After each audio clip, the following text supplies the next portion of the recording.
नमस्कार दोस्तों, मैं जीत आप सबका अनअकैडमी वेलकम करता हूं। स्वागत है आप सभी का मेरे प्यारे छोटे भाइयों एंड छोटी बहनों। सभी लोग आराम से आ जाएं। ठीक है, जैसा कि आप सभी को पता है, आपने ये टेस्ट तो दे ही लिया होगा। स्कॉलर टेस्ट जो है अनअकैडमी ने कंडक्ट किया था। वहीं पर अनअकैडमी के सभी बैच हैं टॉप एजुकेटर्स के। सिलेक्शन का संकल्प, लक्ष्य, इन सभी बैचों को आप इनरोल कर लीजिएगा। जब भी आप बैच इनरोल करिएगा तो इनरोल करते समय एक डिस्काउंट कोड है G10 अप्लाई करिएगा। स्वागत है आप सबका, सभी लोग जल्दी से आ जाएं। जब भी आप किसी बैच को इनरोल करिएगा तो यह जो कोड है आपको इसको अप्लाई करना है। कोड कौन सा? तो आप ध्यान दीजिएगा, G10 कोड। अनअकैडमी में मैक्स डिस्काउंट आपको मिलेगा। जैसा कि आप जानते हैं कि मैं जीएस के सारे विषय पढ़ाता हूँ। मेरा नाम ये है आपके सामने। चलिए, आज हम लोग जो क्लास करने वाले हैं बहुत ही खास है। पहली बात तो मैं बता दूं कि यह जो क्लासें चल रही हैं ये आपके सब्जेक्ट वाइज खास करके रिवीजन सेशंस हैं, जो कि आपको हर एक सब्जेक्ट में मॉक के माध्यम से भी रिवीजन करा रहा हूँ, कुछ डिस्क्रिप्टिव मोड में भी पढ़ाऊंगा। तो आपको आज जो है मैं सबसे पहले जो है यहाँ पर मिडवल हिस्ट्री पढ़ा रहा हूँ। फिर उसके बाद ये सारे जो क्वेश्चन हैं जो आपकी परीक्षाओं में आए हुए सवाल हैं और कुछ नए सवाल हैं, इनको भी कवर करूंगा। तो पहले हम पढ़ते हैं, फिर उसके बाद सारी चीजें जो है कवर करते हैं। तो चलिए शुरू करते हैं। स्वागत है आप सभी का, सभी लोग आ जाएं। और इसी के साथ हमारा एक कोई बात नहीं सचिन, सभी लोग आराम से आ जाएंगे और आप सभी लोग बढ़िया से बैठ करके पढ़ाई करेंगे। चलिए, good evening, good afternoon everyone. चलिए, तो पहले हम लोग पढ़ते हैं, फिर उसके बाद रिवीजन करते हैं। मैं पढ़ाने के दृष्टिकोण पे यहाँ पर मैं बात करूँ तो मैं आपको सारी चीज़ें डिटेल्स में पहले कवर करना चाहता हूँ। फिर उसके बाद आपको मैं सारी चीज़ें जब कवर कर दूंगा फिर उसके बाद मॉक करते हैं। तो ये तरीका ज़्यादा सही रहेगा, क्यों? सही है ना? तो यह तरीका ज़्यादा सही रहेगा कि पहले हम पढ़ लेते हैं और रिवीजन कर लेते हैं इस विषय को, और फिर उससे जुड़े हुए कुछ क्वेश्चन जो हैं कर लेते हैं। ठीक है, चलिए। यदि आप लोग कहें तो मध्यकालीन भारत मिडवल हिस्ट्री आपकी परीक्षाओं में बहुत ज़्यादा पूछे जाने वाले यहाँ से प्रश्न जो हैं ये आपकी परीक्षाओं में आते हैं। ये एक बहुत ही महत्वपूर्ण टॉपिक है जहाँ से क्वेश्चन आपके हर शिफ्ट में देखने को मिलते हैं। तो मैं बहुत ज़्यादा समय न गवाते हुए सीधे टॉपिक में आता हूँ और डिटेल्स में चीज़ें कवर करते हैं। चलिए, पढ़ने के बाद फिर मॉक दीजिएगा तो इससे ज़्यादा चीज़ें जो हैं स्टार्ट होंगी। आपको पता है कि एक इंस्टेंट हिस्ट्री होती है प्राचीन भारत का इतिहास, और फिर उसके बाद एक होती है मध्यकालीन भारत का इतिहास जो भारत के संदर्भ में हम लोग पढ़ते हैं, और फिर उसके बाद मॉडर्न इंडियन हिस्ट्री। तो हम फिर उसके बाद मॉडर्न इंडियन हिस्ट्री जो है पढ़ेंगे। आप सभी को पता है कि जो एंशिएंट हिस्ट्री का टाइम होता है वह आपका कब से कब तक होता है। तो आप सभी लोग जानते हैं कि भारत में जब पाषाण काल आता है, स्टोन एज से मानव के विकास, इंडस वैली सिविलाइजेशन से लेकर के क्रम से चल करके यहाँ तक होता है। जब भारत में गुप्त साम्राज्य का पतन होता है तो पाटलिपुत्र का जो वैभव था वो समाप्त हो जाता है, और वहीं से जो है कन्नौज की छत्रछाया जो है वो शुरू हो जाती है, और यहीं के बाद जो है राजपूत युग का शुरुआत होता है। तो कन्नौज में आपने देखा था, कन्नौज को पाने के लिए जो लड़ाइयां हुई हैं उनको ट्राई पार्टी बैटल बोलते हैं। और कन्नौज के बाद जो है एक युग शुरू होता है, वह राजपूतों का काल। तो हम लोग यहाँ से मध्यकालीन भारत का रिवीजन करेंगे, राजपूताना। ठीक है, और राजपूताना से हम लोग जो है राजपूतों के जो एम्पायर की बात है और उसको पढ़ते हुए हम आगे बढ़ेंगे। राजपूत की सबसे पहली बात यह है कि इसकी उत्पत्ति, बहुत सारे लोग राजपूत भी हैं क्लास में तो उनको सुन करके बड़ा आश्चर्य होगा। राजपूत की उत्पत्ति जो है यदि आपसे कहा जाए वो कहाँ से हुई है, तो आपको बता देना कि माउंट आबू जो जगह पड़ती है, ये माउंट आबू एक स्थल है, कहाँ पर पड़ता है? तो आप सभी लोग जानते हैं राजस्थान में, खास करके अरावली की सबसे ऊंची चोटी है। यहाँ पर यदि आपसे कहा गुरु वशिष्ठ के द्वारा एक यहाँ पर अग्निकुंड पे यज्ञ किया गया, और वहीं से अग्निकुंड से, अग्निकुल का सिद्धांत इसी को बोलते हैं। प्रतिहार, परमार, कौन कौन से? तो प्रतिहार, परमार, यदि आपसे कहा चौहान और चालुक्य, चौहान और चालुक्यों का उदय होता है। किसका? चौहान और चालुक्य। मैं आपको सब बताऊंगा। यदि आपसे कहा अग्निकुंड में, अग्निकुंड के सिद्धांत के अनुसार जो है, यदि आपसे कहा ऋषि वशिष्ठ के द्वारा जो यज्ञ किया गया उससे इन चारों का जो है उदय होता है। तो यदि आपसे पूछा जाए कि यह राजपूतों के उदय की जानकारी हमें कहाँ से मिलती है, तो आप इसका राइट आंसर देना कि राजपूत जो है इनका जो उदय हुआ है वो कहाँ से हुआ है? अग्निकुल के सिद्धांत से हुआ है, एक अग्निकुंड से हुआ है। 4 जातियां होती थी, और इन चारों जातियों के बारे में हमें जानकारी जो है पृथ्वीराज रासो ग्रंथ से मिलती है। यदि आपसे कहा राजपूतों इतिहास की जानकारी जो है हमें कहाँ से मिलती है? पृथ्वीराज रासो नाम के ग्रंथ से मिलती है।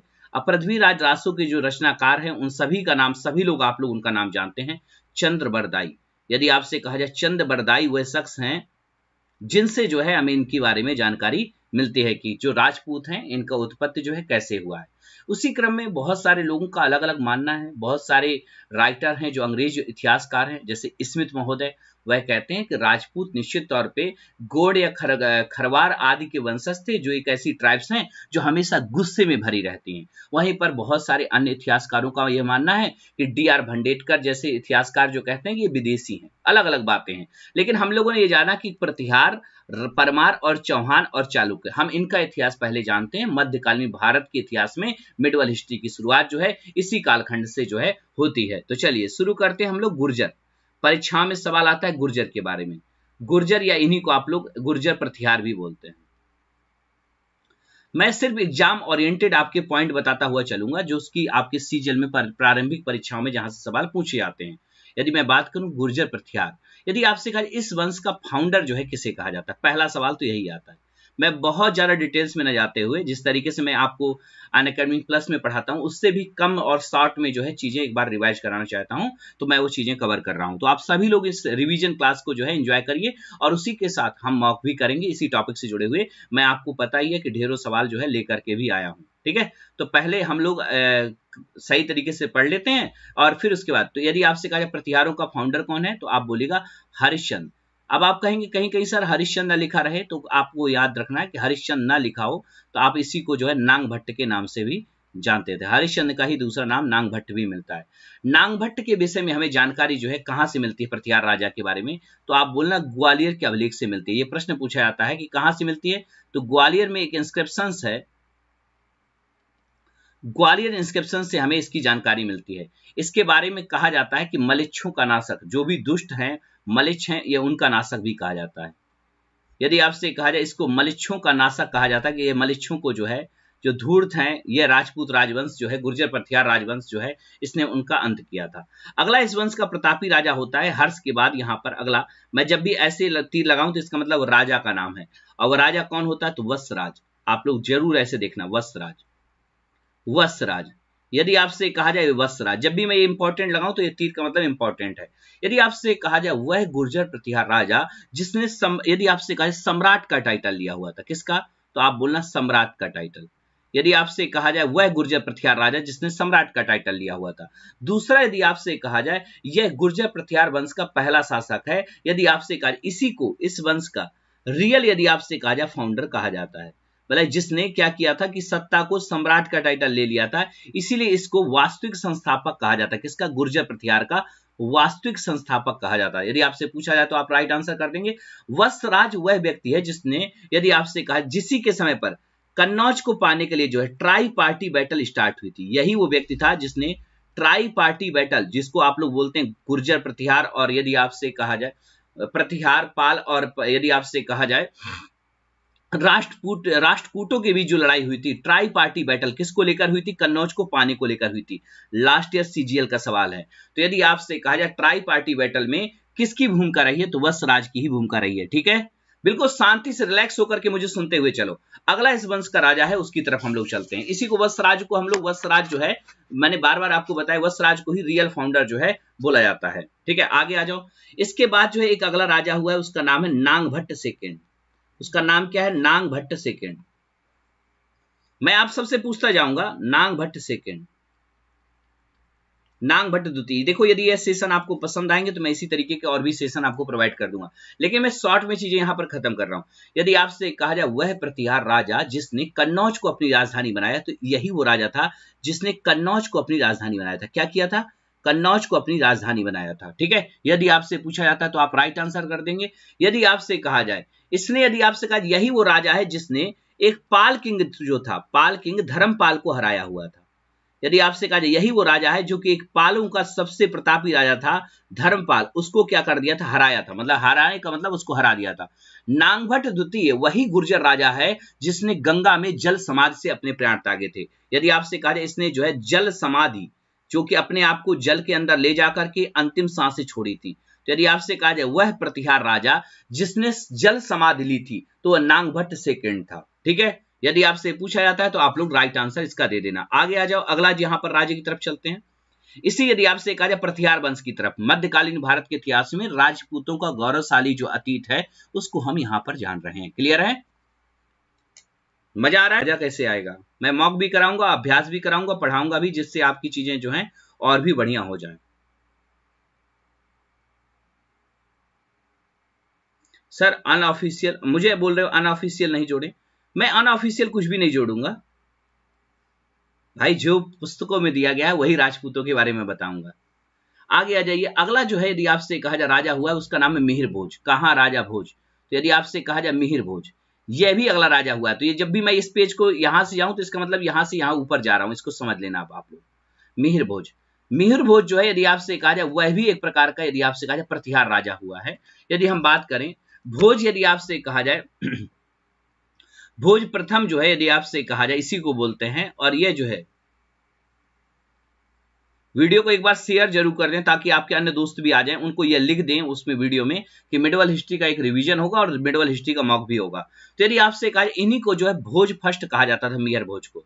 यदि आपसे कहा जाए, इन्होंने जो है अपने आप को, यदि आपसे कहा जाए, भगवान विष्णु के जो अवतार हुए, विष्णु के अवतार, उनमें बराह अवतार हुआ है। एक भगवान विष्णु का अवतार था, बराह अवतार, ये उसका उपासक माना गया है। मतलब ये भगवान विष्णु का भक्त था। और आपको बता दें, इसके कुछ सिक्के मिलते हैं, और यह जो है बराह प्रकार के सिक्के जो है, यदि आपसे कहा जाए, मतलब बराह जो है भगवान विष्णु का जो अवतार है, उसका चित्र भी अंकित कराता है। अरब यात्री जब, यदि आपसे कहा जाए, सुलेमान, जब अरब यात्री भारत के लिए, सुलेमान नाम का अरब यात्री भारत आता है, तो वो कहता है कि मिहिर भोज जो है वह, यदि आपसे कहा जाए, मुसलमानों का दुनिया का सबसे बड़ा शत्रु है।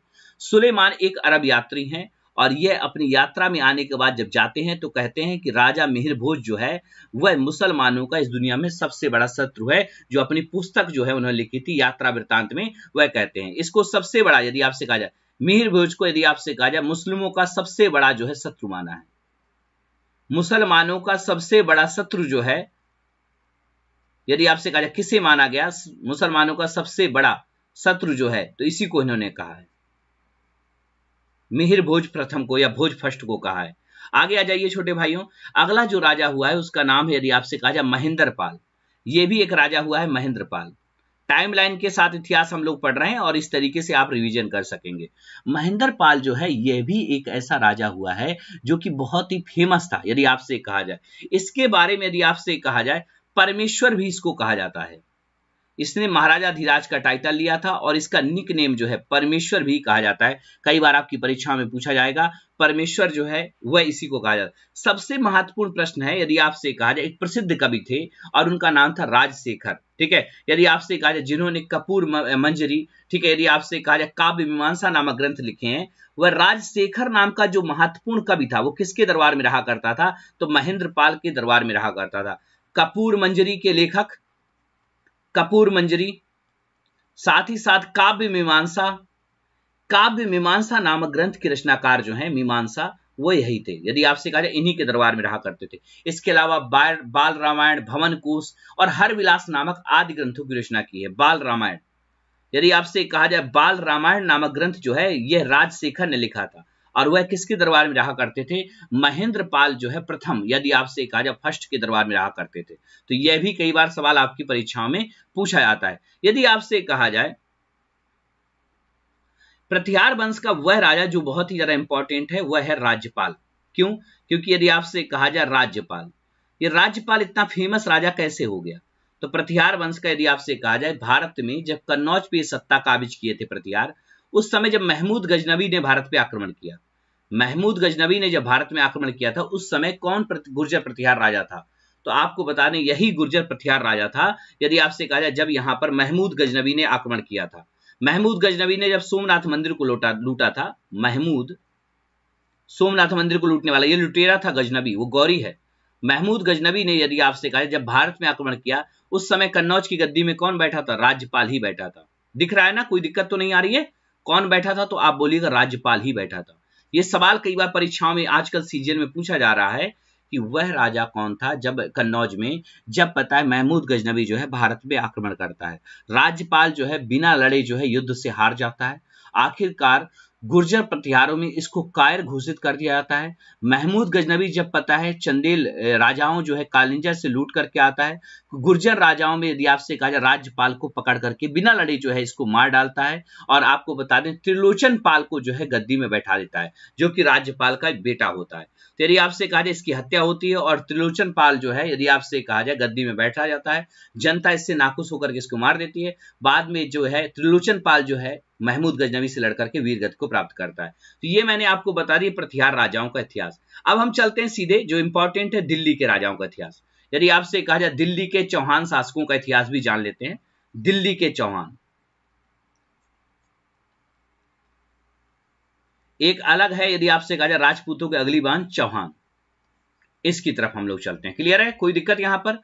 यदि आपसे कहा जाए दिल्ली के चौहान जो हैं, यदि आपसे कहा जाए ये कहां से बिलोंग करते हैं, तो इनका प्रारंभिक स्थिति जो है ये साकंभरी से बिलोंग करते थे।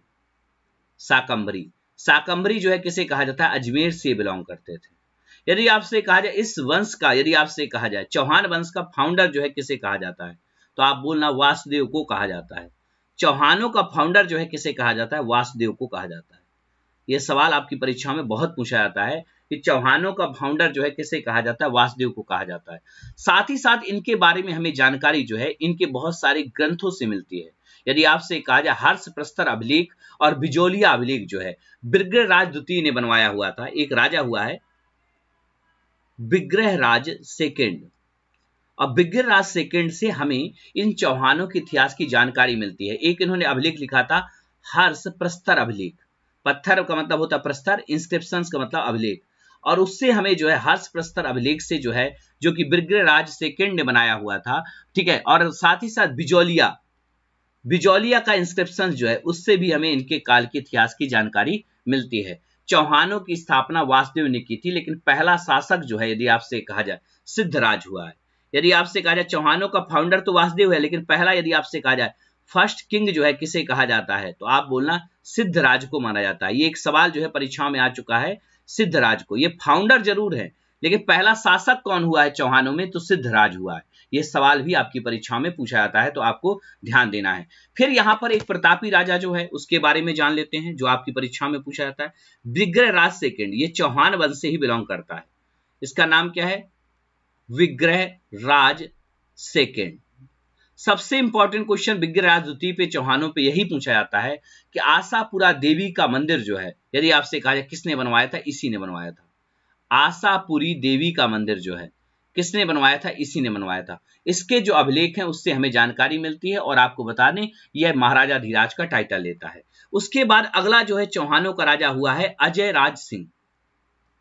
अजय राज सिंह, ये आपकी परीक्षा में पूछा जाएगा, सवाल कर लेंगे। चौहानों का अगला राजा कौन हुआ है, अजय राज सिंह हुआ है, जो कि अपने आप में यदि आपसे कहा जाए अजमेर शहर का, यही सवाल बस इंपॉर्टेंट है, अजमेर सिटी का यदि आपसे कहा जाए फाउंडर कहा जाता है। यदि आपसे कहा जाए अजमेर शहर का फाउंडर जो है किसे कहा जाता है, अजय राज सिंह को कहा जाता है। अजमेर सिटी का यदि आपसे कहा जाए इनको फाउंडर कहा जाता है, अजय राज सिंह। ये भी प्रश्न जो है आपकी परीक्षा में पूछा जाता है मध्यकालीन भारत के इतिहास में, मिडवल हिस्ट्री में। साथ ही साथ यदि आपसे कहा जाए अजय राज ही वह राजा है जिसने अपनी राजधानी जो है, चौहान राजा जिसने उज्जैनी भी बनाई हुई थी। यदि आपसे पूछ दिया जाए उज्जैनी किसने अपनी राजधानी बनाई है, तो अजय राज ने बनाई हुई थी, क्योंकि इसने जो है वहां के परमार राजपूतों को हरा करके जो है अपने अधीन कर लिया था। यदि आपसे कहा जाए इसका जो पुत्र है अर्णोराज, उसने पता है अपनी सेना की मदद से जो है उस समय यदि आपसे कहा जाए 1110 ईस्वी में जब यहाँ पर महमूद गजनवी आया था उसको हराने का काम किया था। फिर यहाँ पर आ जाओ, अगला राजा यदि आपसे कहा जाए विग्रहराज फोर्थ, ये चौहानों के राजा हैं, विग्रहराज फोर्थ, ठीक है। यदि आपसे कहा जाए इसी का नाम जो है बीसल देव, ज्यादा नहीं लिख रहा हूं, बस जो एग्जाम ओरिएंटेड पॉइंट है वही लिख रहा हूं जो पूछे गए हैं। यह भी एक चौहानों का शक्तिशाली राजा हुआ है, और आपको बता दें ये तोमरों से अपने आप को स्वतंत्रता इसने कर दी थी। यदि आपसे कहा जाए कि विग्रहराज चतुर्थ ने, यदि आपसे कहा जाए इसने एक संस्कृत का नाटक रचा है जिसका नाम है हरिकेल। हरिकेल जो है एक संस्कृत का नाटक है, यदि आपसे कहा जाए संस्कृत ड्रामा है, और ये किसने रचा था, विग्रहराज चतुर्थ ने रचा हुआ था, संस्कृत का यदि आपसे कहा जाए ड्रामा। और ये सवाल भी आपके सीजन में आ चुका है कि किस चौहान राजा ने, यदि आपसे कहा जाए, हरिकेल नाम का जो है संस्कृत नाटक जो है रचा हुआ था। यही हरिकेल नाटक जो है बाद में जो है, यदि आपसे कहा जाए, इसके कुछ अंश जो हैं आज भी पता है, 2.5 दिन की झोपड़ा मस्जिद जो पड़ती है, जिसको इन्होंने किसने, कुतुबुद्दीन ऐबक ने 2.5 दिन का झोपड़ा जो मस्जिद है वहां पर जो है इसको बनवाया हुआ था। 2.5 दिन का झोपड़ा।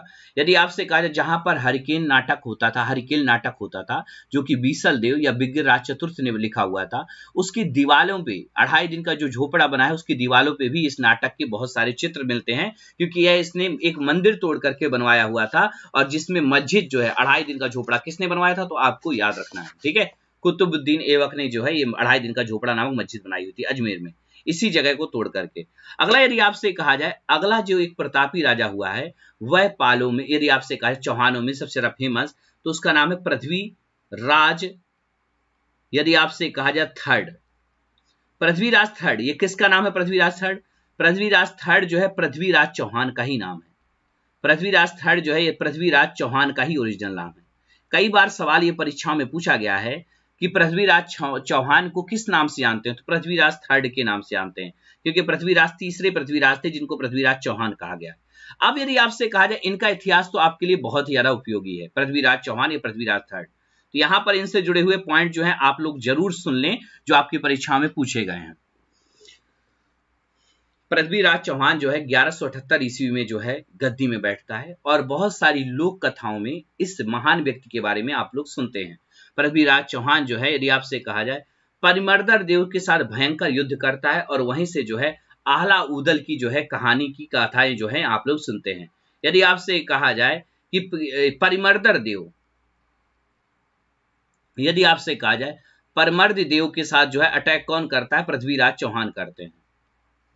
ठीक है, महुआ के उसी समय जो है इसको एक वीरों के बारे में जानकारी मिलती है पृथ्वीराज चौहान को। किसके बारे में, तो आहला और उदल, और आला एंड उदल, आला उदल बड़े लड़ैया, इनकी मार सही ना जाए। तो ये जो है, यदि आपसे कहा जाए आला उदल ने इतिहास के पन्नों में किस एक राजा के साथ मिलकर के पृथ्वीराज चौहान के साथ भयंकर लड़ाई लड़ी थी, तो आप बोलना परिमर्दर देव के सामने से आकर के लड़ाई लड़ी थी। मतलब आला उदल जो है किसके सेनापति हुआ करते थे, परमर्दर देव के सेनापति हुआ करते थे। ठीक है, और ये पृथ्वीराज चौहान ने लड़ाई लड़ी। पृथ्वीराज चौहान ने जो है दिल्ली की गद्दी हासिल करने के बाद 1191 में पृथ्वीराज चौहान ने जो है एक लड़ाई लड़ी, उसको बोलते हैं first battle of Tarain. First battle of Tarain का परिणाम क्या हुआ कि पृथ्वीराज चौहान जो है इस तराइन के युद्ध जो है, तराइन का मैदान जो है यमुना नदी के किनारे कहां पर पड़ता है, हरियाणा में पड़ता है। इस युद्ध का परिणाम क्या हुआ कि एक तरफ तो पृथ्वीराज चौहान थे, ठीक है, और सामने कौन था, तो यदि आपसे कहा जाए मोहम्मद गौरी, मोहम्मद गौरी, अब ये गजनबी नहीं है, मोहम्मद गौरी। और मोहम्मद गौरी का उद्देश्य था भारत में साम्राज्य की स्थापना करना। इस लड़ाई का परिणाम क्या होता है कि पृथ्वीराज चौहान जीतते हैं, मोहम्मद गौरी हारता है, बंदी बना लिया जाता है। बाद में मोहम्मद गौरी जो है छोड़ दिया जाता है, पृथ्वीराज चौहान जो है वीर का सही परिचय देते हैं कि इसको छोड़ दिया जाए, और दोबारा से यहां पर क्या होता है, 1192 में सेकेंड बैटल ऑफ तराइन होती है। Second battle of Tarain Haryana के एरिया में जो है तराइन का क्षेत्र पड़ता है यमुना नदी के किनारे, और इस युद्ध में पृथ्वीराज चौहान, ठीक है, और सामने कौन है, यदि आपसे कहा जाए मोहम्मद, यदि आपसे कहा जाए गौरी, यहां पर गौरी गजनबी नहीं। और इस युद्ध में क्या होता है, पृथ्वीराज चौहान जो है युद्ध हारते हैं और बंदी बना करके फिर बाद में जो है मारे जाते हैं। तो यदि आपसे क्वेश्चन पूछ लिया जाए कि तराइन के युद्ध जो है किससे संबंधित है, तो आप बोलना पृथ्वीराज चौहान और मोहम्मद गौरी के बीच ये लड़ी गई लड़ाइयां हैं, और पृथ्वीराज चौहान जो है तराइन के दूसरे युद्ध में हार का सामना जो है इनको देखना पड़ता है। क्लियर है भाई? आप सबके कमेंट मैं नहीं देख रहा हूं, तो मुझे लग रहा था एक बार देख लूं।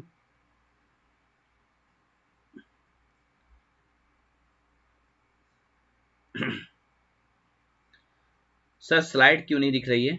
मेरी आवाज को सुनते रहिए, स्लाइड तो पूरी कंप्लीट दिख रही है। आप पता है अपनी सेटिंग में जाकर के यहाँ पर ये जो आपका ऑप्शंस होता है, कहाँ पर होता है, हर वीडियो में, और उसमें जाकर के आप देखेंगे ना, तो अपना जो है कहाँ से होता है यार, ये यूट्यूब में, हाँ, वहां से आप जाकर के अपना रेजोल्यूशन चेंज कर सकते हैं, और अपने मोबाइल को हॉरिजॉन्टल पकड़ें, मतलब इस तरीके से ना पकड़ें, सीधे ना पकड़ें, ठीक है, मतलब फुल स्क्रीन कर लें, फुल स्क्रीन से आपको सारी चीजें क्लियर दिखाई देंगी। बहुत बहुत स्वागत है, ठीक है, रेजोल्यूशन जो है चेंज कर लें। आगे आ जाइए। अब हम लोगों ने जब चौहानों का इतिहास पढ़ लिया, तो ये बहुत इंपॉर्टेंट है। यदि आपसे कहा जाए पृथ्वीराज चौहान के बारे में जो है,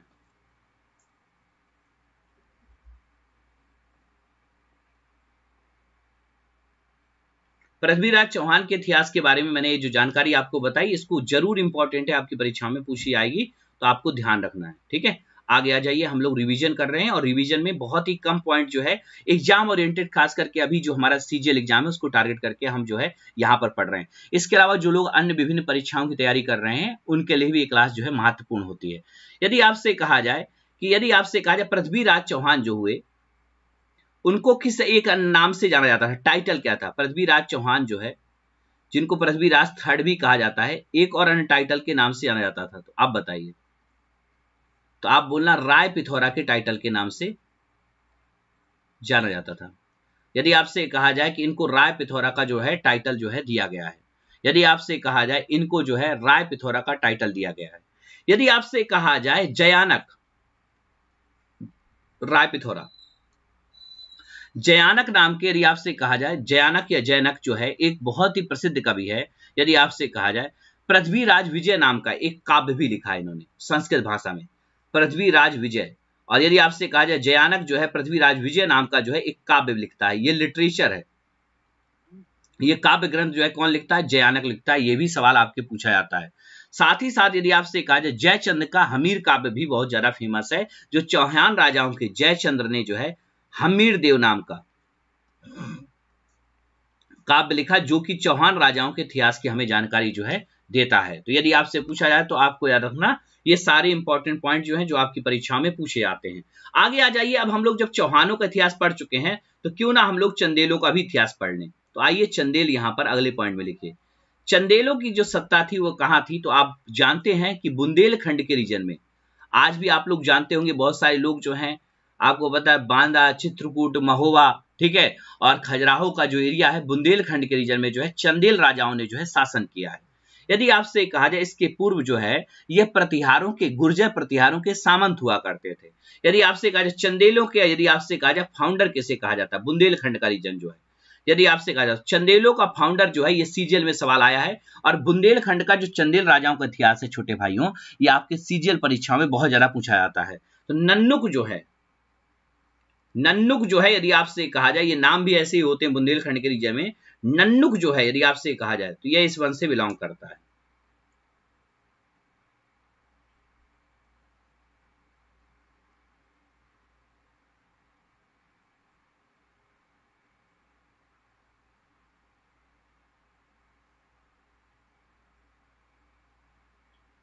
नोट कर रहे हैं भाई, ध्यान से सुन रहे हैं ना, सुनते जाइए। यदि आपसे कहा जाए चंदेल, थोड़ा फास्ट हो रहा हूं, अब फास्ट चलेगा ना? नहीं नहीं, जेजा ने जेजाक भुक्ति इसका नाम रखा था, मैं अभी बताऊंगा। यदि आपसे कहा जाए इन चंदेलों की राजधानी जो है क्या थी, थोड़ा फास्ट हो रहा हूं, इन चंदेलों की राजधानी क्या थी? तो आपसे अक्सर सवाल पूछा जाता है, चंदेलों की राजधानी जो है खजुराहो, जहां पर आप प्रसिद्ध मंदिर नहीं देखते खजुराहो, वह चंदेलों की राजधानी है। यदि आपसे कहा जाए चंदेलों की राजधानी क्या है, तो आप बोलना खजुराहो है।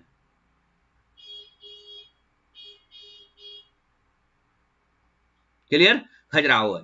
यदि आपसे कहा जाए नन्नुक का जो एक पौत्र था, यदि आपसे कहा जाए जेजा, उसके नाम पर जो है बुंदेलखंड को, नन्नुक का एक बेटा था नाती, जिसको नाती का बड़ा प्रेम होता है बुंदेलखंड के रीजन में, नन्नुक का जो नाती था जेजा, उसके नाम पर बुंदेलखंड को एक विशेष नाम से जाना जाता है, जेजाक भुक्ति। यदि आपसे कहा जाए जजाक भुक्ति जो है किस रीजन का प्राचीन नाम है, तो आप बोलना बुंदेलखंड का प्राचीन नाम है। यदि आपसे कहा जाए जिजाक भुक्ति जो है किस रीजन का प्राचीन नाम है, आपसे पूछा जाए तो आप बोलना जिजाक भुक्ति किसे बोलते हैं, सीजीएल का सवाल है, तो आप बोलना कि यह जो है बुंदेलखंड के रीजन को बोलते हैं, अपने पुत्र के नाम पर। यदि आपसे कहा जाए इसका नाम करें। कुछ अन्य राजा जो है इस वंश से ताल्लुकात रखते हैं, उनके बारे में भी जान लेते हैं। यशोवर्मन, यशोवर्मन, यदि आपसे कहा जाए यशोवर्मन, थोड़ा सा नोट करना यहां पर, चंदेलों में यदि आपसे कहा जाए यशोवर्मन जो है खजुराहो में इसने विष्णु मंदिर बनवाया था। बस चंदेल राजा जिसने एक जो है विष्णु मंदिर बनवाया है। विष्णु मंदिर कहां पर बनवाया था इसने? खजुराहो में बनवाया था। खजुराहो में जो है एक प्रसिद्ध मंदिर है विष्णु मंदिर, जो है उसका निर्माण इन्होंने करवाया था। आपको बता दें यही विष्णु मंदिर जो है आज जो है आप लोग जाएंगे तो चतुर्भुज मंदिर के नाम से जाना जाता है। यदि आपसे ये किसने बनाया था? यशोवर्मन नाम के जो है राजा ने बनवाया था। एक और प्रतापी राजा हुआ है, उसका नाम है धंग। धंग, यदि आपसे कहा जाए, कई बार पूछा जाता है कि यह धंग जो है किस वंश का राजा था, तो चंदेलों का राजा था। यदि आप यशोवर्मन का जो बेटा है धंग, इसने अपनी राजधानी जो खजुराहो से कहां ले गया था? कालिंजर ले गया था। यदि आपसे कहा जाए खजुराहो से अपनी राजधानी कालिंजर ले जाने वाला शख्स कौन था, तो धंग ही था। यदि आपसे कहा जाए धंग ने भटिंडा के हिंदू राजा जयपाल की सुबुक्तुगीन के विरुद्ध जो है सहायता भी भेजी थी। जो बिल्कुल पता है, सिंध प्रांत का एक राजा था जयपाल भटिंडा का, और उसके लिए जो है इसने मदद भी भेजी थी कि आप टेंशन ना लो, मैं आपके साथ हूं। इसके द्वारा जो है यदि आपसे कहा जाए ढंग ने खजुराहो में जिन्नाथ मंदिर, जिन्नाथ टेम्पल यदि आपसे कहा जाए किसने बनाया, राजा ढंग ने बनवाया खजुराहो में। साथ ही साथ इसने जो है यदि आपसे कहा जाए विश्वनाथ टेम्पल जो खजुराहो में पड़ता है, विश्वनाथ टेम्पल भी है खजुराहो में। इसके अलावा एक वैद्यनाथ टेम्पल, वैद्यनाथ टेम्पल उसका निर्माण भी इसने जो है खजुराहो में कराया था। इस वंश का आखिरी राजा जो हुआ है, यदि आपसे कहा जाए लास्ट किंग जो है उसका नाम क्या था। यदि आपसे कहा जाए चंदेलों में आखिरी शासक कौन हुए, तो आप बोलना विद्याधर चंदेल हुए। उनका नाम क्या था, तो विद्याधर चंदेल। इनके बारे में थोड़ा जान लो, विद्याधर चंदेल। हाँ, चतुर्भुज मंदिर जो है अभी सीजीएल में आ चुका है बेटा, ये सवाल इंपॉर्टेंट है। जो भी मैं शब्द बोल रहा हूं उनको ध्यान से सुनते चलें। Good afternoon, good afternoon. अब सवाल यहां पर कई बार महत्वपूर्ण हो जाता है कि विद्या जो धर चंदेल हैं, यदि आपसे कहा चंदेलों में लास्ट जो है सबसे पावरफुल किंग था, लास्ट जो है शक्तिशाली राजा हुआ है। यदि आपसे कहा जाए दूसरी बात जो है ठीक है, विद्याधर चंदेल जो है यदि आपसे कहा जाए मुसलमान लेखक जो है नंद और विदा भी इसको यदि आपसे कहा जाए सर्वाधिक शक्तिशाली शासक बोलते हैं। कंदरिया महादेव का प्रसिद्ध मंदिर जो है, कंदरिया महादेव का जो प्रसिद्ध मंदिर है ये इसने जो है निर्माण करवाया था। ये सवाल भी आता है कंदरिया महादेव का टेम्पल जो है किसने बनवाया था, इसी के समय पर इसने बनवाया हुआ था। तो ये सवाल आपकी परीक्षा में पूछा जाएगा, तो आप लोग राइट आंसर कर लेंगे, कोई दिक्कत यहां पर? क्लियर है भाई? क्लियर सुनाई दे रहा है? कोई दिक्कत तो नहीं आ रही है? क्लियर है सारी चीजें? हाँ जी निशांत बाबू, ऑल ओके। आगे चलते हैं, हम अगले वंश की तरफ चलते हैं। ठीक है, तो अब हम लोग जो है यहां से सीधे सीधे जो है कहां चलते हैं, तो आप लोग राष्ट्रकूट राजाओं के बारे में थोड़ा सा पढ़ लीजिए। ये बहुत सारे लोग ये चैप्टर्स जो है पढ़ते नहीं है, तो उनसे गलतियां जो है एग्जाम हॉल में अक्सर होती हैं। तो आगे आ जाइए, राष्ट्रकूट।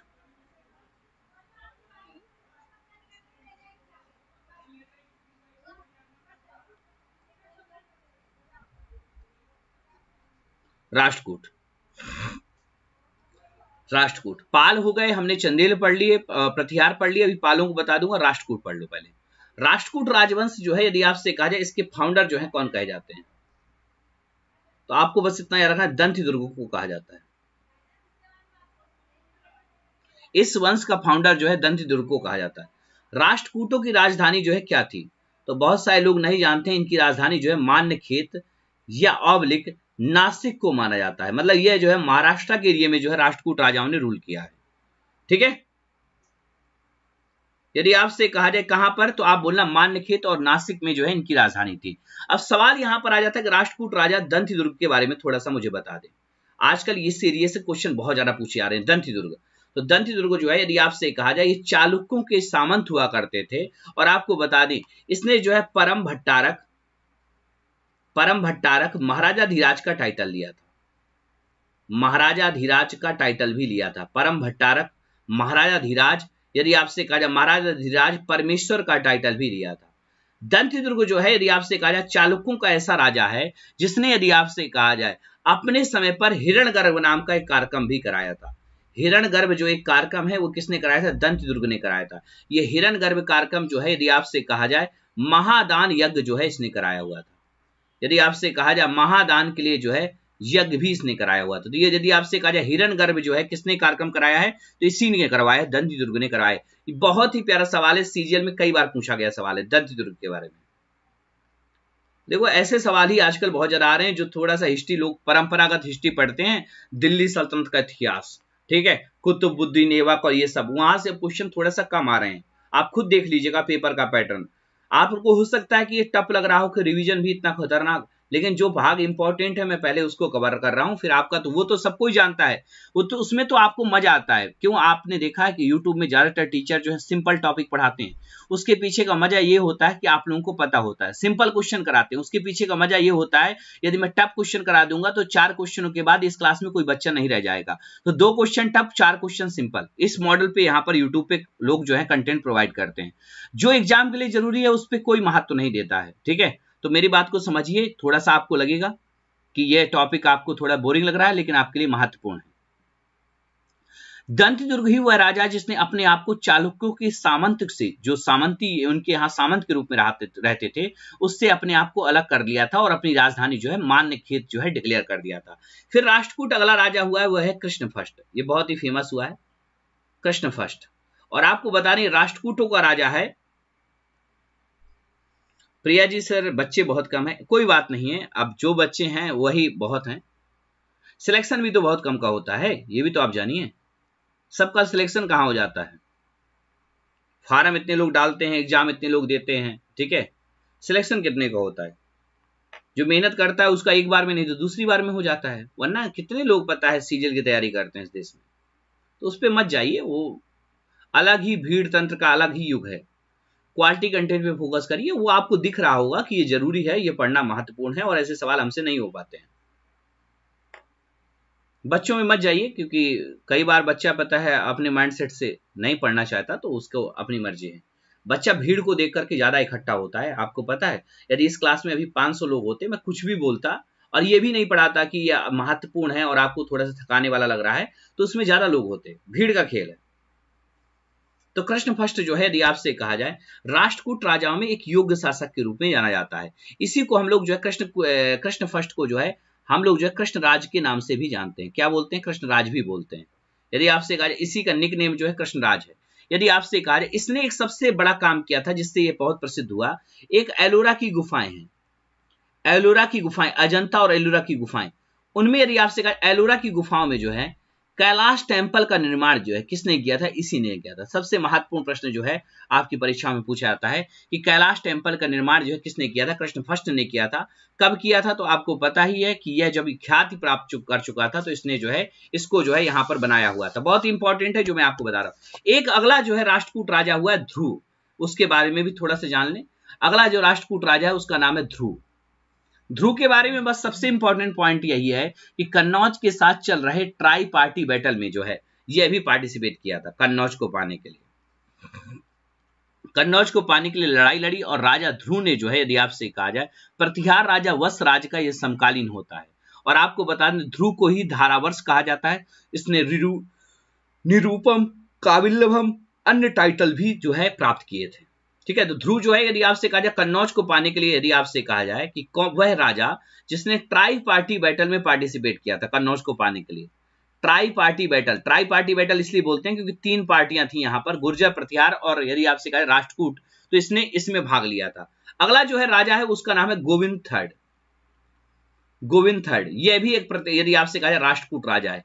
इसके बारे में क्या ऐसा यदि आपसे कहा जाए महत्वपूर्ण है, त्रिपक्षीय संघर्ष को में भाग लेकर चक्कर युद्ध, यदि आपसे कहा धर्मपाल प्रतिहार ने नागभट्ट को परास्त करके कन्नौज पे जो है अधिकार करता है।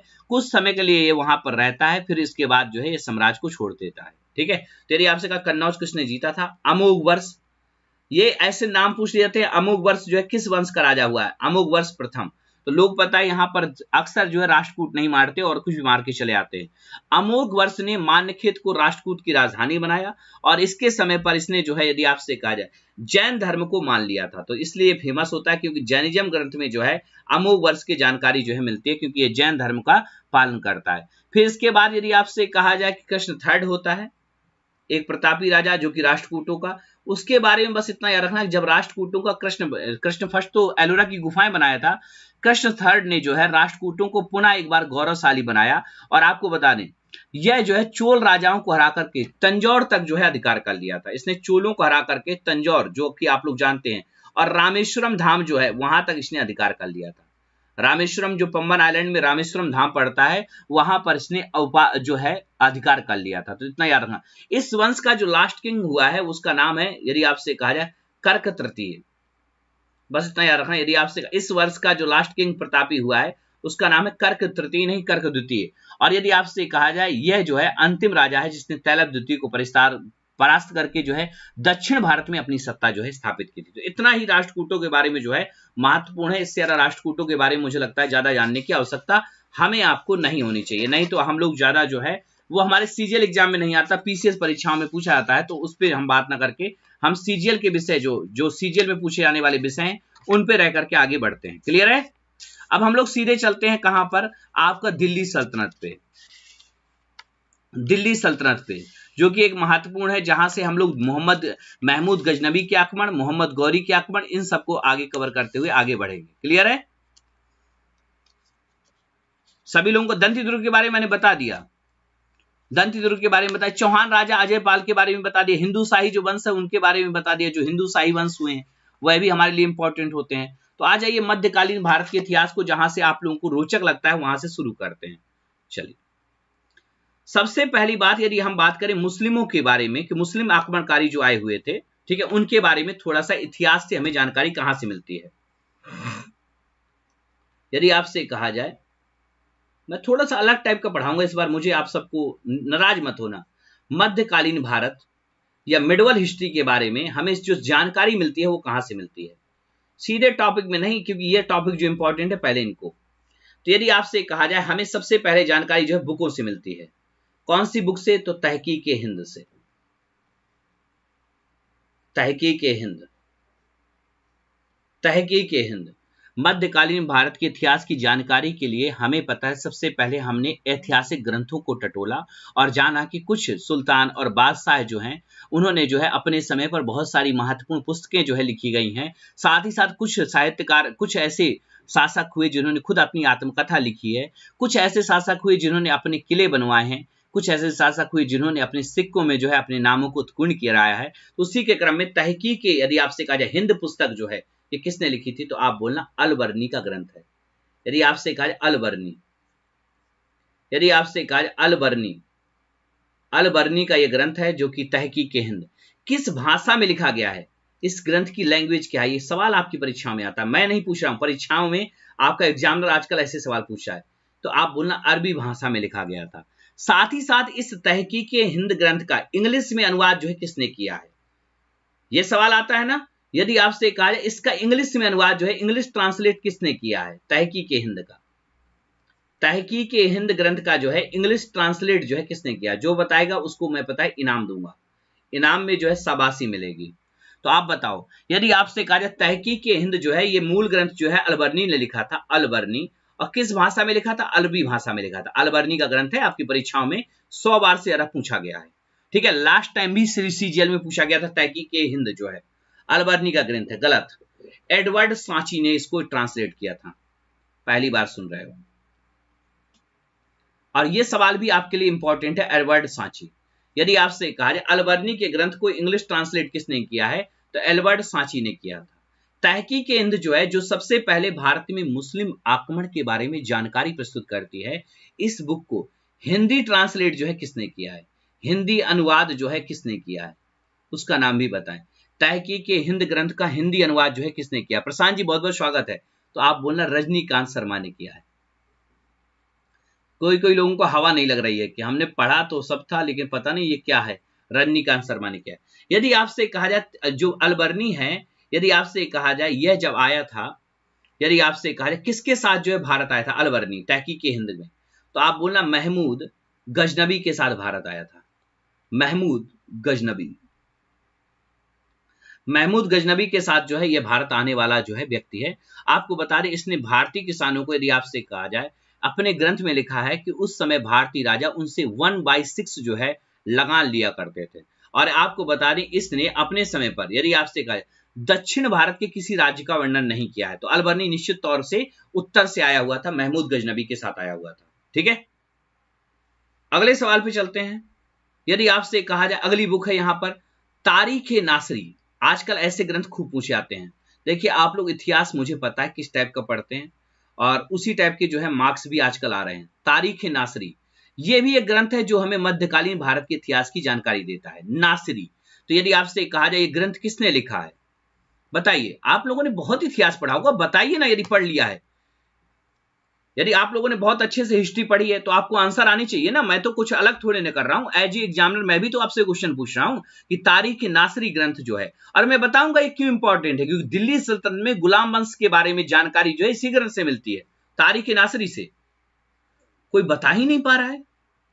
तो तारीख नासरी जो है, आपको क्या पता है? सिर्फ यही पता है सर, दिल्ली सल्तनत है जो पढ़ा हुआ है, कुतुबुद्दीन ऐबक, हाँ बिल्कुल सही, इल्तुतमिश, बिल्कुल सही सर, रजिया सुल्ताना, ठीक है, फिर उसके बाद सर बलबन, ठीक है, वो आदर सुल्तान दिल्ली का, ठीक है, ये सब बताओ। अरे भैया वो ठीक है, नसरुद्दीन महमूद के बारे में बताओ, फिर सर तुगलकों के बारे में बताओ, फिर खिलजियों के बारे में, ठीक है, खिलजियों में अलाउद्दीन खिलजी के बारे में, ये सब आपको याद रहता है जो जरूरी है। और आजकल हिस्ट्री में एग्जामिनर जो है वो सवाल यहां से पूछा है, लोग बाद में कह देते हैं पता नहीं पेपर का पैटर्न बहुत खतरनाक बदल गया है, क्योंकि देखो भैया ये सब सिंपल टॉपिक सबको ही पढ़ाना सबको अच्छा लगता है, पढ़ना भी सबको अच्छा लगता है, भारी विषयों को कोई नहीं पढ़ाता। मिनहाज उल सिराज की पुस्तक है, बहुत ही फेमस राइटर हुआ है। यदि आपसे कहा जाए मिनहाज उल सिराज, मुझे लगा ना कि मैं थोड़ा सा पढ़ा दूं सिराज, फिर आता हूं आपके टॉपिक में। और इस ग्रंथ से जो है हमें दिल्ली सल्तनत के संपूर्ण इतिहास की जो है जानकारी जो है मिलती है। साथ ही साथ जो है यदि आपसे कहा जाए एक ग्रंथ और है जो दिल्ली सल्तनत के इतिहास की हमें जानकारी देता है, और उस ग्रंथ का नाम क्या है? कोई बताएगा तो आप बोलना ताज उल मासिर, ताज उल मासिर, ताज उल मासिर, ताज उल मासिर। यदि आपसे कहा जाए ग्रंथ किसका है तो आप बोलना हसन निजामी का है। यदि आपसे कहा जाए ताज उल मासिर जो ग्रंथ है, यदि आपसे कहा जाए किसका है? हसन निजामी का है। और यदि आपसे कहा जाए दिल्ली सल्तनत के राजकीय इतिहास की यह जो है, यदि आपसे कहा जाए पूर्ण पुस्तक है, यदि आपसे कहा जाए इस पुस्तक में जो है दिल्ली सल्तनत के बारे में संपूर्ण जानकारी मिलती है कि किस तरीके से कुतुबुद्दीन ऐबक ने शासन किया, और आपको बता दें मोहम्मद गौरी और सुल्तान इल्तुतमिश के भी घटनाओं की जानकारी हमें मिलती है, तो आपको याद रखना है। साथ ही साथ एक बुक है, यदि आपसे कहा जाए तारीख फिरोज शाही, तारीख फिरोज शाही, ये पुस्तक किसने लिखी थी? बताओ, ये बुक का राइटर का नाम बताओ, मैं ज्यादा नहीं पूछना चाहता। तारीख फिरोज शाही, अरे भाई ये आपको मासिर याद करना, हसन निजामी की पुस्तक है। देखो सबको तहकीक हिंद याद हो गई है क्योंकि सभी टीचरों ने आपको 10 बार पढ़ाई है। तारीख नासरी आपको याद हो गई, मिनहाज उल सिराज की पुस्तक है। फिर मैंने कहा यहां पर एक बुक और है ताज उल मासिर, ये जो है हसन निजामी की पुस्तक है, ये भी इंपॉर्टेंट है।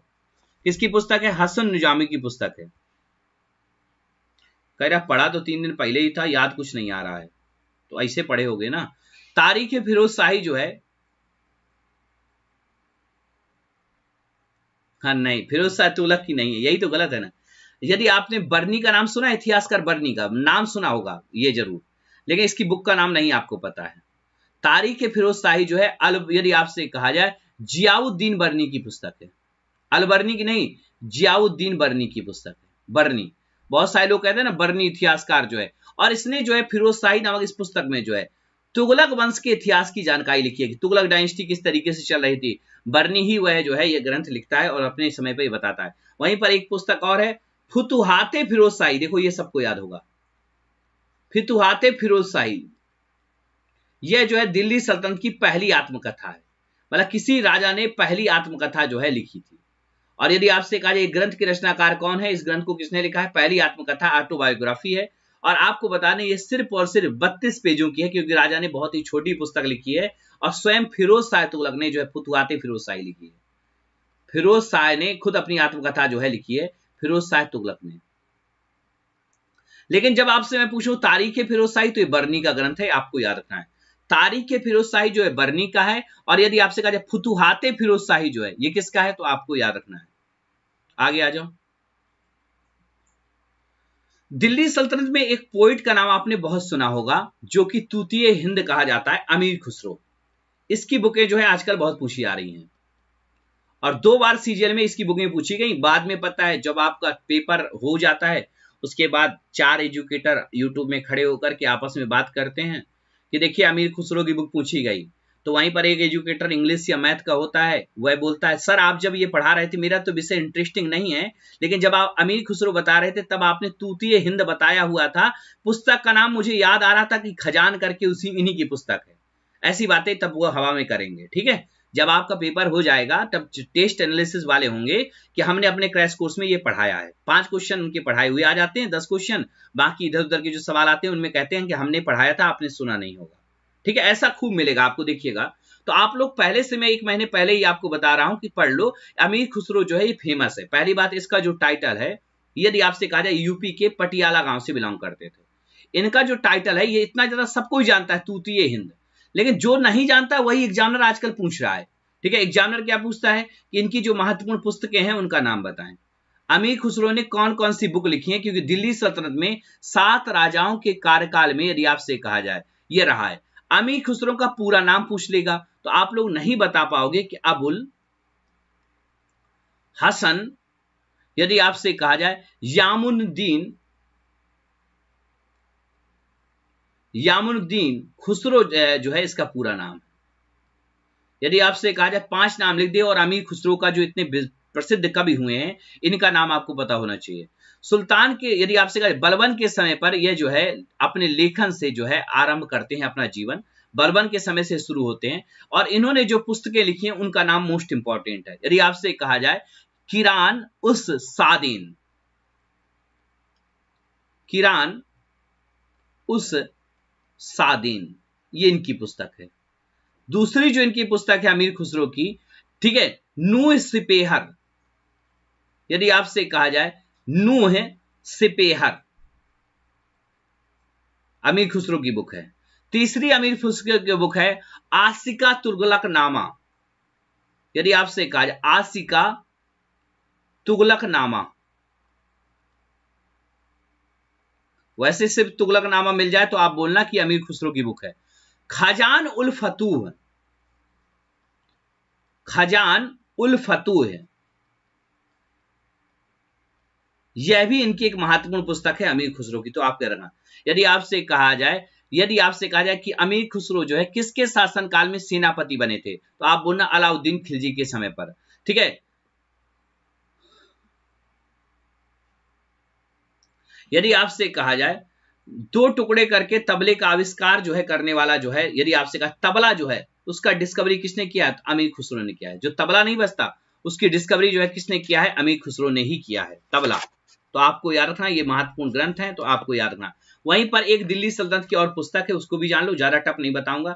यदि आपसे कहा जाए किताब उल रेहला, बहुत ज्यादा पूछी आती है, किताब उल रेहला, रेहला नामक ग्रंथ जो है एक यात्री है वह लिखता है, रेहला, तो आप बोलना यह बुक जो है इब्न बतूता नाम का जो मोरक्को वासी है, जो कि मोहम्मद बिन तुगलक के दरबार में आया था, और इसने यह जो है रेहला नामक ग्रंथ लिखा था जिसका नाम है किताब उल रेहला। ठीक है, तो यह पुस्तक जो आपसे पूछी जाए तो आप लोग राइट आंसर दे देना। ठीक है, आगे चलते हैं भैया। आगे है एक ग्रंथ है जो कि मुगलों के बारे में इतिहास की जानकारी देता है, वह है यदि आपसे कहा जाए तुजुक ए बाबरी, पूछा जाता है ना भैया, खूब प्री क्वेश्चन आपके सभी की परीक्षाओं में, कि मुगल काल में एक पुस्तक है जिसका नाम है तुजुक ए बाबरी। यदि आपसे कहा जाए मुगलों के समय पर लिखी गई ये पहली आत्मकथा है। अब सवाल यही नहीं पूछा जाता तुजुक ए बाबरी जो है ये किसने लिखा, या इसी को जो है बाबर नामा भी बोलते हैं। ये पुस्तक जो है किसने लिखी, खुद बाबर ने लिखी। किस भाषा में लिखी है, कौन सी लैंग्वेज में, ओरिजिनल टेक्स्ट जो है किस लैंग्वेज में, ये पूछा जाता है। यदि आपसे कहा जाए तो आप बोलना किस भाषा में इस ग्रंथ को इन्होंने लिखा है, तो आप बोलना तुर्की भाषा में, क्योंकि ये चगताई तुर्की वंश से बिलोंग करता था, तो ये ग्रंथ जो है तुर्की भाषा में है। इस बुक का यदि आपसे कहा जाए इंग्लिश ट्रांसलेशन जो है किसने किया, बाबर नामा का इंग्लिश ट्रांसलेशन। सबकी अब बत्तियां खुल जाएंगे, बोले इतना तो हमें पता था जितना आपने ऊपर लिखा है तुर्की भाषा में है, हमें मजा आ रहा था, लेकिन अब आपने इंग्लिश ट्रांसलेशन पूछ लिया। इस बुक का अंग्रेजी समय पर किसने ट्रांसलेशन किया था, इंग्लिश ट्रांसलेशन, बताओ छोटे भाइयों बताओ।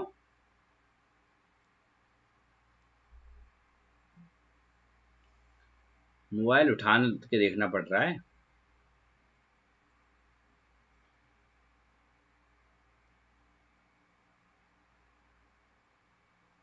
बताओ बाबरनामा का इंग्लिश ट्रांसलेशन किसने किया था? अभी तक तो तुर्की भाषा में किसने लिखा, ये खूब पूछा गया है। अरे अशोक के इंस्क्रिप्शंस हैं जो जेम्स प्रिंसेप ने लिखे होंगे, कुछ भी बोल दो, ठीक है, सामने वाला तो बूझ ही नहीं रहा है।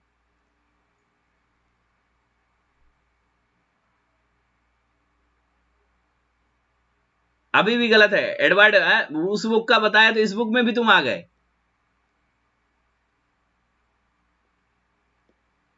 इंग्लिश ट्रांसलेशन जो है तुझे कोई बाबरी का किसने किया बाद में? पूरी क्लास सदमे में है। गूगलो थक रहा है क्या भैया? बता देना यदि गूगल भी थक गया हो।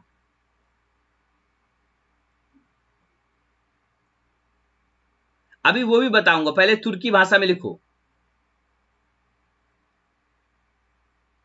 खान खाना का नाम भी बताऊंगा, अब्दुल रहीम।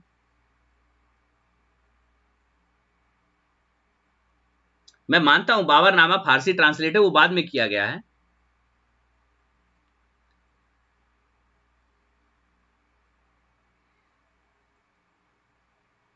पूरी क्लास बोल गई। मैडम बेबरीज ने किया था। इस बुक का यदि आपसे कहा जाए इंग्लिश ट्रांसलेशन जो है मैडम बेबरीज ने किया है। यदि आपसे कहा जाए ये बादशाह की आत्मकथा है और इसमें इसने इस आत्मकथा में जो है, यदि आपसे इस ग्रंथ का फारसी अनुवाद जो है किसने किया है, अब बताओ। फारसी, यदि आपसे इस बुक का फारसी ट्रांसलेट जो है किसने किया बाबरनामा का, जल्दी बताओ।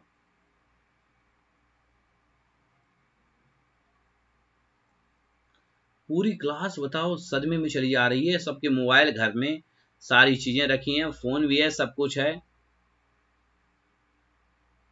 बिल्कुल सही, अब्दुल रहीम खान खाना।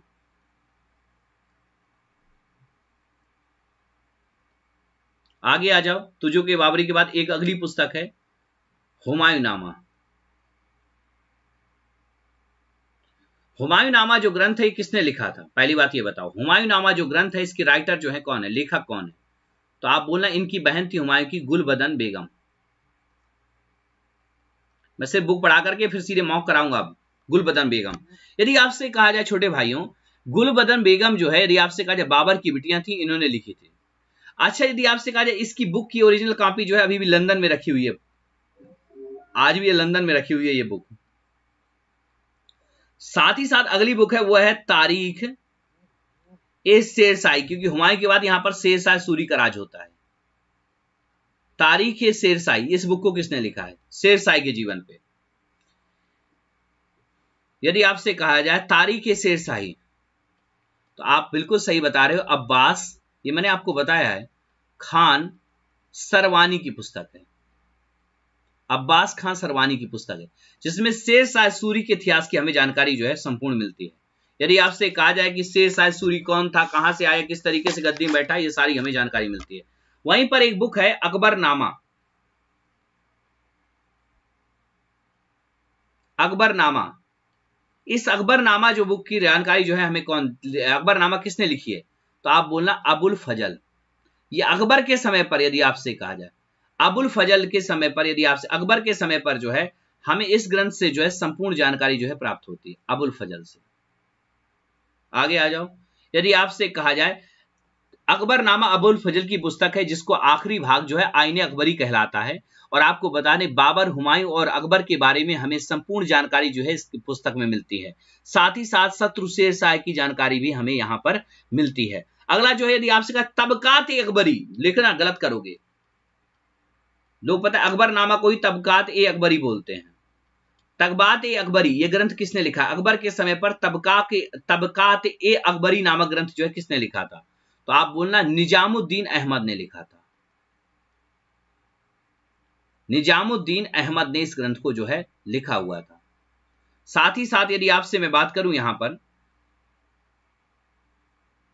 अरे इनके मकबरे, अभी रुक जाओ, अभी तो मैं सिर्फ किताबें बता रहा हूं, तो ये हाल है कि पूरी क्लास बैठ करके भी तुम लोग आंसर नहीं निकाल पा रहे हो। घर में बैठ करके किताब खोल करके निकाल के बताया करो। यदि आपसे कहा इस पुस्तक को किसने लिखा था, बाद में जो है ये पुस्तक जो है निजामुद्दीन अहमद साहब ने लिखी, बाद में ये जो है बहुत ही फेमस होती है। यदि आपसे कहा जाए पादशाहनामा, पादशाहनामा एक बुक और है जो मुगल काल के इतिहास की जानकारी देती है। पादशाहनामा, इसके लेखक कौन है? तो आप बोलना उस्ताद अहमद लाहौरी। यदि आपसे कहा जाए ये शाहजहांनामा के समय है, मोहम्मद बारिश, टाइटल ले लिया था उसने अपने आप को बारिश, लाहौरी, बारिश, 3 लोगों ने मिलकर लिखी है। मोहम्मद अजीम, यदि आपसे कहा जाए कल, ठीक है, कजवीनी, मोहम्मद अजीम, मोहम्मद अमीन, 3 लोगों ने मिलकर के लिखी है। इन तीनों लोगों ने मिलकर के पादशाहनामा बुक जो है लिखी हुई है। अगला सवाल है, यदि आपसे कहा जाए यहां पर, ठीक है, यदि आपसे कहा जाए यहां पर तारीख कश्मीर, बताओ ये बुक किसने लिखी है? तारीख कश्मीर मोस्ट इंपॉर्टेंट है। जो बताएगा इनाम में उसको 10 रुपए का इनाम मिलेगा, नगद।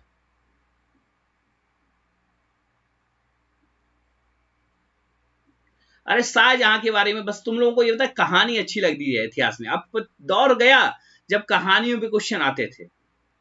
मेरी बात मान लो, बहुत अनुभव है, पेपर देख करके एनालिसिस करता हूं, ठीक है। परंपरागत तो पढ़ाऊंगा ही, लेकिन ये पढ़ लो पहले, तारीख कश्मीर, बिल्कुल सही, हैदर अली की पुस्तक है, हैदर मलिक की पुस्तक है, अली नहीं मलिक, हैदर मलिक की पुस्तक है। और यदि आपसे कहा तारीख कश्मीर जो है ये हैदर, यदि आपसे कहा जाए इसकी पुस्तक है। अब आ जाइए थोड़ा सा मॉक कर लेते हैं, क्योंकि हमें तो मॉक करने मेनली आए थे, तो हम लोग पहले जीएस का मॉक करते हैं। ये टॉपिक हमने पढ़ लिए बहुत ज्यादा। एक तो हमने पता है दिल्ली सल्तनत तक पहुंच गए, कल से दिल्ली सल्तनत का इतिहास चलेगा, तो उसका रिवीजन भी करा दूंगा। आ जाओ थोड़ा सा देखते हैं कि तुम लोगों को कितना असर करता है चीजें। पहला सवाल फटाफट आंसर दो।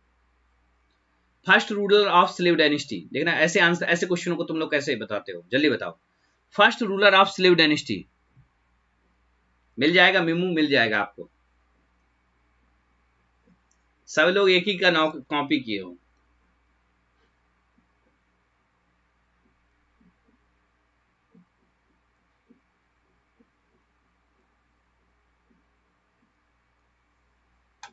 First ruler of slave dynasty Qutubuddin Aibak. और यदि आपसे कहा जाए स्लेव वंश का इसी को फाउंडर कहा जाता है। वाह, मैं कुछ नहीं बोलूंगा, सिर्फ आंसर कराऊंगा। हिरण्यगर्भ जो है, यदि आपसे कहा जाए किस राजा ने जो है हिरण्यगर्भ नाम का अनुष्ठान कराया था, राइट आंसर दो। हिरण्यगर्भ नाम का जो अनुष्ठान है किस राजा ने कराया था? ये हिरण्यगर्भ जो अनुष्ठान है ये महादान था, और ये अनुष्ठान जो है किसने कराया था? तो दंतदुर्ग ने कराया हुआ था। किसने कराया था? दंतदुर्ग ने कराया था। कौन सा राजा था ये? तो राष्ट्रकूट राजा था। हरिश्चंद्र जो है किस वंश का राजा हुआ है, जल्दी बताओ। हरिश्चंद्र जो है किस वंश का राजा हुआ है? हरिश्चंद्र जो है किस वंश का राजा हुआ है? तो आप बोला हरिश्चंद्र जो है प्रतिहार वंश का पहला राजा हुआ था, प्रतिहारों का ये फाउंडर है। और यदि आपसे कहा जाए हरिश्चंद्र जो है प्रतिहारों का फाउंडर हुआ है। और दंतदुर्ग जो है, तो यदि आपसे कहा जाए राष्ट्रकूट राजा हुआ था, और यही राष्ट्रकूटों का फाउंडर हुआ है। आगे आ जाओ। यदि आपसे कहा जाए जिजाक भुक्ति जो है किसका प्राचीन नाम है? सीजल में आए हुए सवाल हैं। जिजाक भुक्ति, जिजाक भुक्ति जो है सबसे प्राचीन नाम किसका है?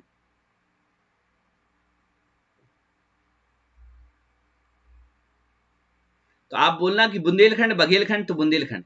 किसके ने रखा था? तो आप बोलना जेजा के नाम पर। नन्नुक ने अपने पुत्र के नाम पर जो है जेजा के नाम पर जिजाक भुक्ति इसका नाम रखा था। अगला सवाल, विक्रमशिला विश्वविद्यालय का फाउंडर जो है किसे कहा जाता है? अच्छा, पाल वंश नहीं पढ़ा है, पाल पढ़ाना था। किसे कहा जाता है? विक्रमशिला, यदि आपसे कहा जाए कि पाल वंश का फाउंडर कौन है, तो पालों का फाउंडर जो है गोपाल है। अब पाल वंश ने, यदि आपसे कहा जाए, वह है पाल राजा धर्मपाल, जिसने यदि आपसे कहा जाए विक्रमशिला विश्वविद्यालय का निर्माण करवाया था। अगला, यदि आपसे कहा जाए काकतीय वंश, यदि आपसे कहा जाए काकतीय राजा, जो कि आप लोग जानते हैं वारंगल में रूल करते थे, ठीक है, वारंगल में, इनकी जो है सबसे प्रमुख जो है बंदरगाह कौन सा था? कोई बताएगा? काकतीय राजा, जिनके नाम पर अभी हाल ही में रमप्पा टेम्पल पड़ता है, काकतीय वंश के राजाओं के नाम पर। राइट आंसर देना छोटे भाइयों, राइट आंसर दो। काकतीय किंग जो है जिन्होंने पोर्ट बनाया था, कोई नहीं बताएगा, मोटूपल्ली। वेरी गुड मेरे शेर, कुछ लोगों ने सही आंसर दिया है। सर आप आर्ट एंड कल्चर के भी क्वेश्चन करा देंगे? मैं करा दूंगा। अगला, गजनवी डायनेस्टी जो है, सॉरी, यदि आपसे कहा इसका फाउंडर जो है किसे कहा जाता है? अलब्तगीन, सुबत्तगीन, महमूद गजनवी, किसे कहा जाता है? अभी मैंने पढ़ाया नहीं गजनवी वंश के बारे में, कल आपको पढ़ाऊंगा गजनवी जो है, बताइए। तब भी मैंने पहले तो पढ़ाया है, आंसर तो दो कि गजनवी, जैसे महमूद गजनवी तो भारत में आक्रमण करने वाला ये आक्रमणकारी है जो सोमनाथ मंदिर को लूटता है। नहीं नहीं, ये तो है ही नहीं। यदि आपसे कहा जाए गजनवी वंश का फाउंडर जो है सुबुत्तगीन को कहा जाता है, सुबुत्तगीन, अलब्तगीन नहीं, सुबुत्तगीन, वो फाउंडर नहीं हो पाया था। यदि आपसे कहा जाए मोहम्मद गौरी के द्वारा जो है, यदि आपसे कहा जाए वो कौन सी लड़ाई थी जिसमें राजा जयचंद को हराया था?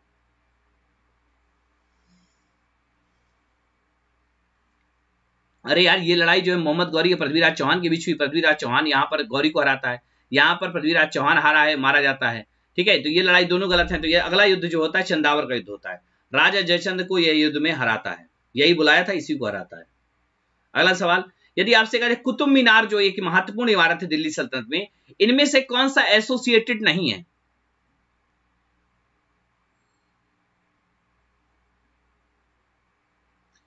इनमें से कुतुब मीनार में इनमें से कौन सा एक एसोसिएटेड नहीं है? तो आप बोला गयासुद्दीन तुगलक, तुगलक वंश ने इसमें, गयासुद्दीन तुगलक ने कोई काम नहीं कराया। कुतुबुद्दीन ऐबक ने बनवाया है, इल्तुतमिश ने इसका, फिरोज शाह तुगलक ने इसकी चौथी जो है इमारत की मरम्मत और निर्माण कराया था। अगला, यदि आपसे कहे who are the last ruler of, यदि आपसे कहा तुगलक वंश, तुगलक वंश का आखिरी रूलर कौन होता है? क्योंकि उसी समय तैमूर लंग का आक्रमण होता है, और तैमूर लंग के आक्रमण के बाद जो है वो रूलर खत्म हो जाता है, और यहां पर खिज्र खां जो है उसका शासन हो जाता है। बताओ, यदि आपसे कहा जाए तुगलक डायनेस्टी का आखिरी राजा कौन हुआ है? नसरुद्दीन महमूद, नसरुद्दीन। दिल्ली सल्तनत में तुगलक वंश का आखिरी शासक, पहला शासक गयासुद्दीन तुगलक और आखिरी नसरुद्दीन महमूद।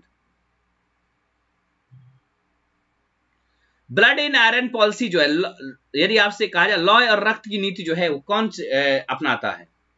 यदि आपसे कहा जाए जिल्ले अल्लाह, ईश्वर की छाया जो है बोलता है अपने आप को।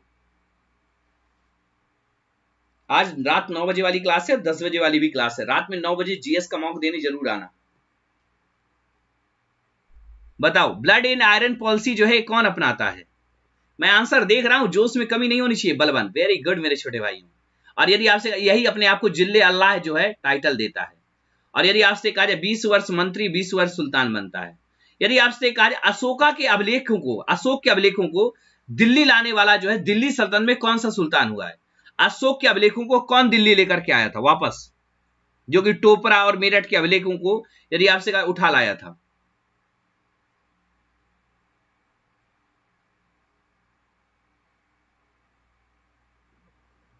एक्सपेक्टेड क्वेश्चंस हैं।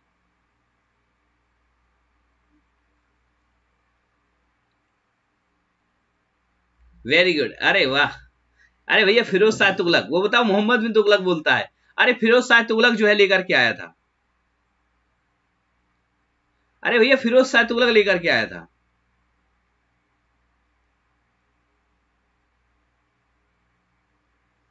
अगला सवाल, यदि आपसे कहा जाए वह दिल्ली का सुल्तान जो कि नौरोज का त्योहार मनाता था। तुम लोग तो बहुत फंस रहे हो, हालत तुम्हारी सही नहीं है। वो 10 तारीख से होगी 3 बजे, प्रांजलि 10 तारीख से होगी, रिवीजन सेशन चलेगा पूरा, मतलब प्रैक्टिस सेशन और फिर रिवीजन दोनों चीजें।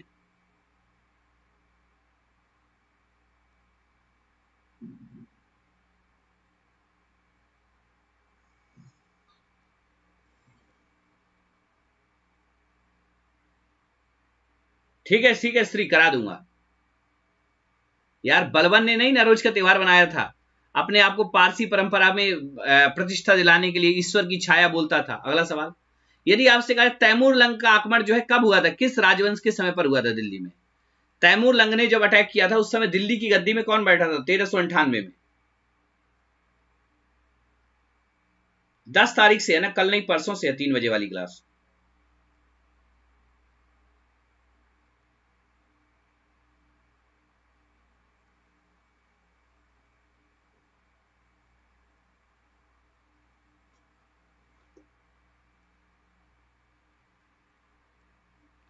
यदि आपसे कहा जाए India after the invention of Timur, यदि आपसे तैमूर के आक्रमण के बाद यहां पर किसने शासन किया है, किसके समय आया था, उसके बाद कौन शासन किया है? तो आपको पता है यहां पर सैयद वंश ने रूल किया। आया किसके समय था? तुगलक वंश का अंत किया था। ये क्वेश्चन ये हो गया, इसका राइट आंसर क्या हो गया। उसके बाद सैयद वंश यहां पर आ गया। सैयद वंश का फाउंडर जो है कौन कहलाता है? आप लोग तो बहुत सिंपल सिंपल क्वेश्चन गलत कर रहे हो।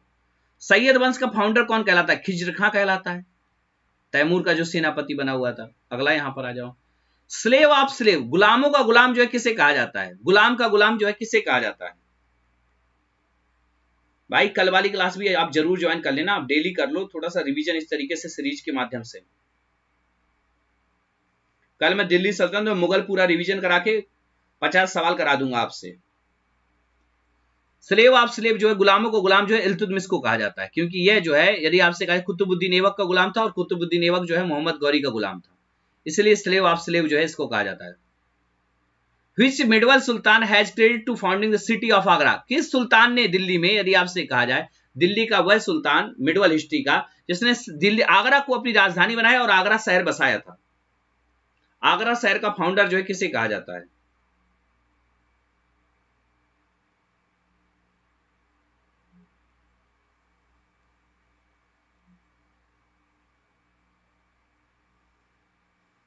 सिकंदर लोदी। क्या कर रहे हो भाई तुम लोग? तो पूरा तरीके से क्लास ऐसे हवा में उड़ रही है भाई, मुझे तो करवाने पड़ेंगे, लग रहा है पूरा रिवीजन कराना पड़ेगा। घड़ी और हाउस टैक्स जो है ये किसने शुरू किया था? जल्दी फटाफट आंसर दो। दिल्ली का कौन सा सुल्तान जो घड़ी और गृह कर लगाने वाला पहला व्यक्ति बनता है? राज बाबू आप तो तुक्का उल्टा सीधा सभी लोग मार रहे हो। अलाउद्दीन खिलजी सबसे पहले जो है आपको पता है मार्केट प्रबंधन शुरू करता है। साथ ही साथ जो है यदि आपसे कहा जाए अलाउद्दीन खिलजी ही वो पहला व्यक्ति है जो घड़ी और चराई पर भी गैजिंग टैक्स भी लगाता है। यदि आप दिल्ली का वह सुल्तान जिसने अपने आप को खलीफा घोषित किया था? दिल्ली का वह सुल्तान जिसने अपने आप को खलीफा घोषित किया? गलत ज्योति जी, गलत हैं आप। वो उसने सिकंदर ए सानी का टाइटल लिया था अलाउद्दीन खिलजी ने। मुबारक खिलजी ने अपने आप को खलीफा घोषित किया था, इसने सिकंदर ए सानी का टाइटल लिया था। तो लोग यहां पर ये गलत कर रहे हैं, बताओ। इसने तो सिकंदर ए सानी का टाइटल लिया था, खलीफा तो है मुबारक खिलजी जो खिलजी वंश का राजा है उसने घोषित किया था अपने आप को। यदि आपसे कहा जाए which one of the following sultan known as having abolish tax of grain? Delhi का वह सुल्तान जिसने अनाज पे जो है कर मुक्त कर दिया था, खाने पीने का जो अनाज होता है उसमें टैक्स खत्म कर दिया था।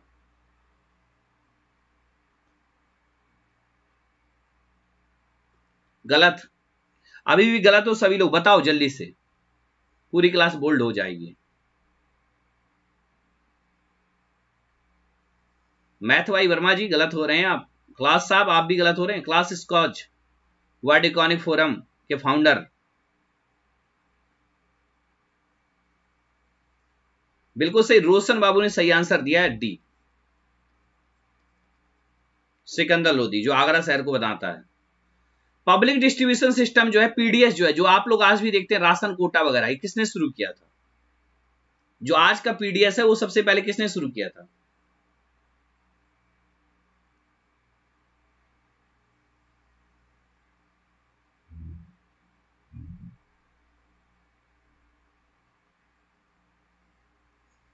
तो आप बोला अलाउद्दीन खिलजी ने शुरू किया था।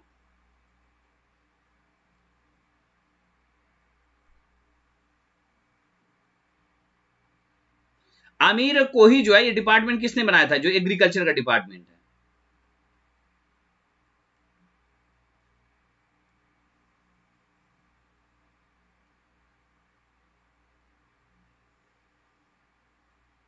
बीवी दबा रहे हो, सब गलत कर रहे हो। हाँ, मोहम्मद बिन तुगलक, अमीर कोही जो दुनिया एरिया से दिल्ली सल्तनत का सबसे विद्वान और सबसे पागल सुल्तान भी कहा गया है।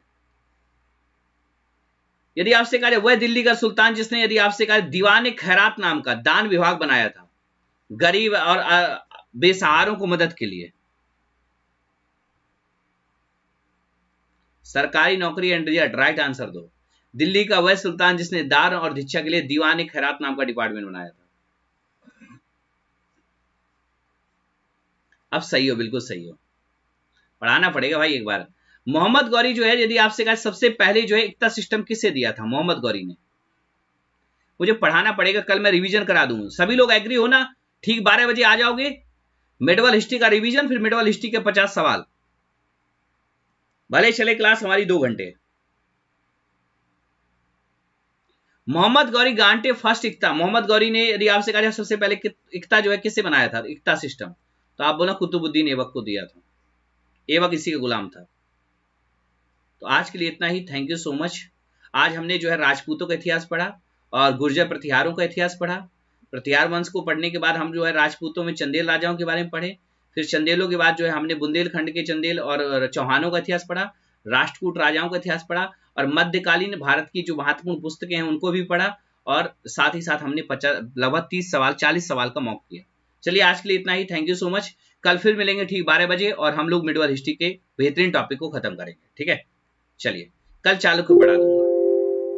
सब कोई पढ़ना नहीं चाहता ना इतने भारी टॉपिक को, बाकी मैं पढ़ा दूंगा। Thank you so much. पढ़ते रहो, बढ़ते रहो, जीवन में खूब तरक्की करो, मुस्कुराते रहो।